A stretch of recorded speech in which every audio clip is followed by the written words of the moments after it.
Hi friends, welcome to my channel. This is Ishwar. You're watching Study with Ishwar YouTube channel. నా ఛానల్లో previous papers ఉంటాయి శాతవాహన యూనివర్సిటీవి. So please share with your friends and subscribe to my channel.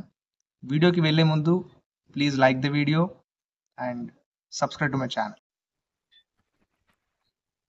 Okay, 5th semester English subject యొక్క third essay అండి. ఇది explanation the first women teacher of India. నేను already first essay Vivekananda speech మరియు and second essay ఏంటి APJ Abdul Kalam యొక్క speech ఏంటి my vision for India, అది కూడా ఆల్రెడీ ఎక్స్ప్లెయిన్ చేశాను. వాటి రెండు లింక్స్ అనేవి డిస్క్రిప్షన్లో ఇస్తాను అండ్ టోటల్ గ్రామర్ పార్ట్ కూడా నేను ఎక్స్ప్లెయిన్ చేశాను 5th సెమ్కి సంబంధించింది. దాని లింక్ కూడా డిస్క్రిప్షన్లో ఇస్తాను, ఒకసారి చెక్ చేయండి. ఓకే, ఇప్పుడు ఈ వీడియోలో మనం ఏం చేద్దామంటే third essay the first women teacher of India. ఇక్కడ ఎవరు the first women teacher of India? Savitribai Phule. ఓకేనా, సావిత్రిబాయి పూలే గారు first women teacher of India. భారతదేశంలో మొట్టమొదటి మహిళ టీచర్గా ఈమె ఎంపికయ్యారన్నట్టు. ఇక్కడ మనం కొద్దిగా చూసుకున్నట్లయితే సావిత్రిబాయి పూలే వాజ్ బోర్న్, ఎప్పుడు జన్మించింది? 3rd January 1831 మహారాష్ట్రలో జన్మించారు. సావిత్రిబాయి పూలే గారు ఇక్కడ ఏంటంటే 3వ తారీఖు జనవరి నెలలో 1831 సంవత్సరంలో మహారాష్ట్రలో జన్మించారన్నట్టు. And next she was born in an agriculture family. ఒక వ్యవసాయ కుటుంబంలో సావిత్రిబాయి పూలే గారు జన్మించారన్నట్టు. And next she was the youngest daughter in the family, born to Lakshmi mother and Patel father. ఇక్కడ షీ వాజ్ ద యంగెస్ట్ అంటే లాస్ట్గా పుట్టిన youngest daughter in the family. అయితే ఇక్కడ ఎవరికి పుట్టారు? వీళ్ళ తల్లిదండ్రుల పేరు ఏమిటంటే, అమ్మ పేరు ఏంటంటే లక్ష్మి మదర్ పేరు, అండ్ ఫాదర్ పేరు ఏంటంటే పటేల్. ఓకే, ఈ పేరు గుర్తుంచుకోండి. నేనేం చెప్తున్నానో నీట్గా ఎగ్జామ్లో రాయండి ఇలాగే. అండ్ ఇక్కడ ఆరో మార్క్స్ పెట్టి రాయకండి. ఎస్ఏ ఎప్పుడు ఉండాలంటే ఎస్ఏ పారాగ్రాఫ్ టైప్గా ఉండాలి. ఓకేనా, నేను ఆరో మార్క్స్ పెట్టి మీకు ఎందుకు ఎక్స్ప్లెయిన్ చేస్తున్నానంటే మీకు క్లియర్గా అర్థమవుతుందని ఎక్స్ప్లెయిన్ చేస్తున్నాను. మీరు ఎస్ఏ రాసేటప్పుడు ఏంటంటే మన ఎస్ఏ ఏ విధంగా ఉండాలి? పారాగ్రాఫ్ టైప్లో ఉండాలి. ఓకే, పారాగ్రాఫ్లో మీరు డివైడ్ చేసుకుంటూ రాయండి ఎగ్జామ్లో. ఓకే, ఇప్పుడు at the age of 9 or 10, ఇక్కడ 4th పాయింట్ చూడండి. 4th పాయింట్ ఇక్కడ. ఓకేనా, ఇక్కడ చూడండి. At the age of 9 or 10 Savitribai Phule married Jyotirao Phule. ఇక్కడ సావిత్రిబాయి పూలే గారు 9 లేదా 10 సంవత్సరాలు ఉన్నప్పటికీ ఆమెకు వాళ్ళ తల్లిదండ్రులు వివాహం చేశారండి, పెళ్లి చేశారు. ఎవరితో అంటే జ్యోతిరావు పూలే గారితో వారి వివాహం అనేది జరిగింది. అయితే ఇక్కడ నెక్స్ట్ ఏంటి? ఆఫ్టర్ మ్యారేజ్ ఏమైందంటే after Savitribai's marriage her husband educated her. ఇప్పుడు సావిత్రిబాయి పూలే గారికి ఇక్కడ ఏంటంటే ఇక్కడ సావిత్రిబాయి పూలే గారికి ఏమైంది? మ్యారేజ్ అయిన తర్వాత ఏంటంటే వాళ్ళ హస్బెండ్ ఉంటారు కదా జ్యోతిరావు పూలే, వాళ్ళ హస్బెండ్ అనేది ఇక్కడ ఈ సావిత్రిబాయి పూలే గారిని ఎడ్యుకేట్ చేశారు, అంటే చదువుకోమని ప్రోత్సహించారని అర్థం. ఓకేనా, అండ్ నెక్స్ట్ ఏమైంది? With the help of her husband Jyotirao Phule, వాళ్ళ husband Jyotirao Phule, Savitribai Phule educated and completed her teachers education.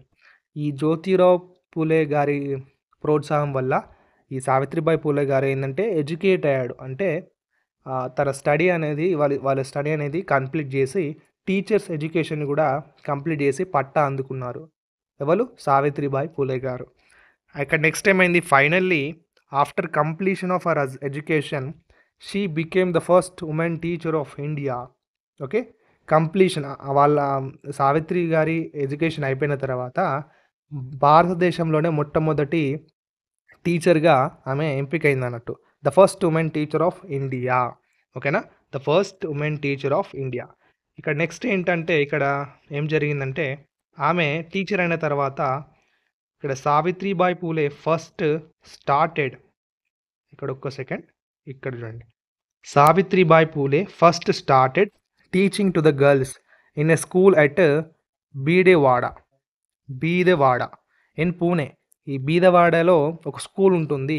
ఆ స్కూల్లో గర్ల్స్కే ఈ సావిత్రి గారు ఏంది టీచ్ చేశారు. ఫస్ట్ టీచింగ్ అనేది అక్కడ స్టార్ట్ చేశారు పూణేలో. ఇది గుర్తుంచుకోండి పాయింట్ అనేది.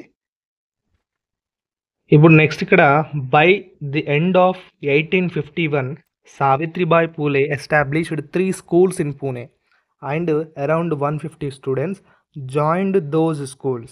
ఇక్కడ ఇక్కడ సావిత్రిబాయి పూలే గారు టీచింగ్ చేస్తూ ఇక్కడ పూణేలో ఏంటంటే ఎండ్ 1851 సంవత్సరం అయిపోతుండగా ఏం చేశారంటే ఈ పూణేలో 3 స్కూళ్ళను నిర్మించారన్నట్టు.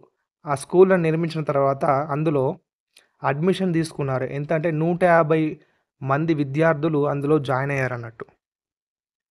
ఇక్కడ నెక్స్ట్ ఏంటంటే point, Savitribai success was not received by the upper caste people and faced many problems with them. ఇక్కడ సావిత్రిబాయి పూణేలో ఎదగడం చూసి ఇక్కడ కొందరు ఓర్వలేకపోయారు అన్నట్టు. ఓకేనా, సహించలేకపోయారు. అంటే ఆమె విద్యార్థులకు సాయం చేస్తుంది. ముఖ్యంగా ఆమె ఏంటంటే గర్ల్స్కి ప్రియారిటీ ఇచ్చేది, అంటే బాయ్స్కి కూడా ఇచ్చేది. అంటే గర్ల్స్ని అప్పట్లో ఏంటంటే చదువుకోవడానికి పంపించకపోరు కదా. సో ఆమె ప్రోత్సహించింది వాళ్ళ తల్లిదండ్రులను, చెప్పింది ఇక్కడ ఆడవాళ్ళు కూడా చదువుకోవాలి, వాళ్ళను కూడా ఎడ్యుకేట్ చేయాలి అని ఆమె ప్రోత్సహించి ఈ స్కూళ్ళను నిర్మించి వాళ్ళకు అడ్మిషన్స్ అనేవి ఇచ్చిందండి. అందుకు ఇక్కడ అప్పర్ క్యాస్ట్ పీపుల్ ఉంటారు కదా, వాళ్ళు ఏంటంటే రిసీవ్ చేసుకోలేదు ఆమె సక్సెస్ని and faced many problems with them. ఆమె ఇప్పుడు అప్పర్ క్యాస్ట్ పీపుల్ వాళ్ళు ఏంటంటే ఈమెను సావిత్రి గారిని చాలా ఇబ్బంది పెట్టారు. సెకండ్ ఇక్కడ నెక్స్ట్ పాయింట్ చూడండి. నేను చెప్పేటివి ఇక్కడ ఇంపార్టెంట్ పాయింట్స్ అండి, మీరు ఎస్ఏ రూపంలో రాయండి.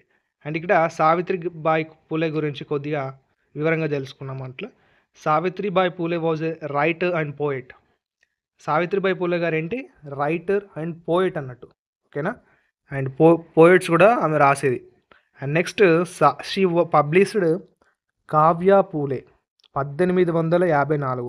అంటే 1854లో ఏమైందంటే సావిత్రిబాయి పూలే గారు పోయెట్ అండ్ రైటర్ అని చెప్పాను కదా, కావ్య పూలే అనే ఒక పుస్తకాన్ని వారు రచించారు. ఏంటది, ఇక్కడ ఇంకోటి కూడా రచించారు, భవన్ కాశీ శుభోది రత్నాకర్ 1892న. ఇక్కడ 1892న ఈ దీన్ని కూడా రచించారు సావిత్రి గారు. And she also wrote a poem go get education. Okay, ఇక్కడ గో గెట్ ఎడ్యుకేషన్ అనేది సావిత్రి గారు ఒక పోయం విధానంగా రాసి అందరికీ తెలియజేశారన్నట్టు.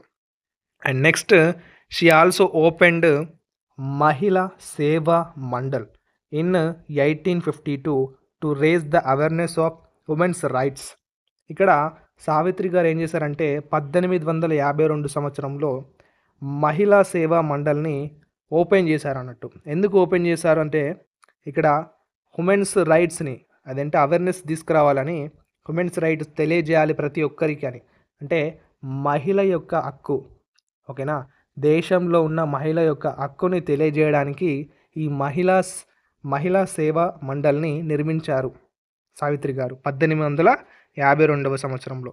అండ్ ఇంకేం చేశారంటే ఇప్పుడు Savitribai Phule played an important role in fighting for women's right in India during British rule. ఇక్కడ సావిత్రి గారు ఏం చేశారు, బ్రిటిష్ కాలంలో మన ఇండియా బ్రిటిష్ ఆధ్వర్యంలో ఉన్నప్పుడు ఈమె ఉమెన్స్ రైట్స్ కోసం, మహిళల యొక్క హక్కు కోసం పోరాడారండి. ఓకేనా. Finally Savitribai Phule died on 10th March 1897. Last ఇక్కడ సావిత్రిబాయి పూలే గారు 10 తారీఖున మార్చి నెల 1897న మరణించారు. ఓకే, ఇది థర్డ్ ఎస్సే. 3 ఎస్సేస్ ఉన్నాయి. ఈ 3 ఎస్సేస్ అని నేను కంప్లీట్ చేశాను. ఈ వీడియోస్ని మీ ఫ్రెండ్స్కి అందరికి షేర్ చేసి ఫస్ట్ వీడియోని లైక్ చేయండి. అండ్ మన ఛానల్ని ఇంకా సబ్స్క్రైబ్ చేయకుండా చూస్తున్నారు చాలామంది. Please subscribe to my channel and bell icon ఆన్లో పెట్టుకోండి. ఎప్పుడైనా మీకు ఇంపార్టెంట్ వీడియో రావచ్చు. నేను పెట్టే ప్రతి వీడియోలో మీకు ఇన్ఫర్మేషన్ ఉంటుంది అండ్ మీకు ఖచ్చితంగా హెల్ప్ అవుతుంది. ఓకేనా, ఎందుకంటే నేను చెప్తున్నానంటే కింద మీరు చూసే ప్రతి వీడియోలో కామెంట్ బాక్స్లో చూడండి మీరు ఎంతమందికి హెల్ప్ అవుతున్నాయో నా వీడియోస్, అందులోనే మీకు తెలుస్తాయి. ఓకేనా, నేను ప్రతి కామెంట్కి రిప్లై ఇస్తున్నాను. ఓకేనా, ఎంత వీలైతే అంత నేను ప్రతి కామెంట్కి రిప్లై ఇస్తున్నాను. ఓకేనా, అందుకని నా ఛానల్ మీ ఫ్రెండ్స్కి అందరికీ షేర్ చేయండి. నా ఛానల్ మీకు చాలా హెల్ప్ అవుతుంది ఫ్యూచర్లో. ఓకేనా, అంటిల్ దెన్ ఇప్పుడు నెక్స్ట్ వీడియో నేను షార్ట్ ఇంపార్టెంట్ క్వశ్చన్స్ని అప్లోడ్ చేస్తానండి. You don't worry. ఇంగ్లీష్ మొత్తం నా ఛానల్ నుంచి మీరు నేర్చుకున్నట్లయితే 5th సెమిస్టర్ వాళ్ళు పక్కా గుడ్ మార్క్స్ స్కోర్ చేస్తారు. ఇప్పుడు ఇంగ్లీష్ పేపర్ ఎంత అండి? 100 మార్క్స్ కదా. మీరు నా ఛానల్ని ఫాలో అయితే 100కి 100 మీకు ఫుల్ మార్క్స్ పడతాయి. ఓకేనా? డన్. ఇప్పుడు నెక్స్ట్ వీడియో కోసం వెయిట్ చేస్తూ ఉండండి. Until then keep watching study with Ishwar YouTube channel. Thank you.